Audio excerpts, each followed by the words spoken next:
अस्सलाम वालेकुम, welcome to our channel Dress Up, जहां आपको बिग ब्रांड्स का बीफ फ्रेश स्टॉक डिस्काउंट प्राइस पे मिल जाता है। ये गुल अहमद का 2 पीस सूट है। ये इसका ट्राउज़र, आगे ईद आ रही है, ईद के लिए ज़बरदस्त ट्रॉपिकल फैब्रिक है। ये फैब्रिक जब आपके हाथ में जाएगा तो आपको अंदाज़ा होगा कि कितना खूबसूरत ज़बरदस्त फैब्रिक है। गुल अहमद की क्वालिटी वैसे भी सबको पता है। ये इसके जैकार्ड स्लीव्स हो गए, फुली जैकार्ड शर्ट है, जैकार्ड की स्लीव्स हो गए इसके। ये इसका जैकार्ड का, इसकी मेरे खाली बैक साइड है। करीब से भी मैंने दिखा दिया आपको। इसमें जो डिज़ाइनिंग हुई है, ट्रॉपिकल फैब्रिक है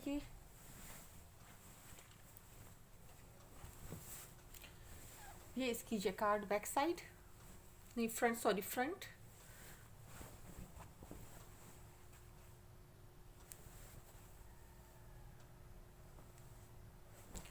जिसको चाहे बैक बनाए, जिसको चाहे फ्रंट बनाए, वो आपकी अपनी डिज़ाइनिंग है। इसमें शर्ट ट्राउज़र भी अवेलेबल है और ओनली शर्ट भी अवेलेबल है। ये हमारा व्हाट्सएप नंबर है, इस पर आप मैसेज कर सकती हैं। डिस्क्रिप्शन में भी आपको हमारे दोनों व्हाट्सएप नंबर्स और चारों यूट्यूब चैनल्स के लिंक्स मिल जाएंगे। चारों को सब्सक्राइब करना नहीं भूलना। गुल अहमद का ओरिजिनल जैकार्ड है। ओनली 2260 रुपीज़ में आपको 2 पीस मिलेगा। शर्ट ट्राउज़र ओरिजिनल मैचिंग में, ओरिजिनल इसकी ट्राउज़र है इसका, सॉरी 2360 में मिलेगा आपको शर्ट ट्राउज़र।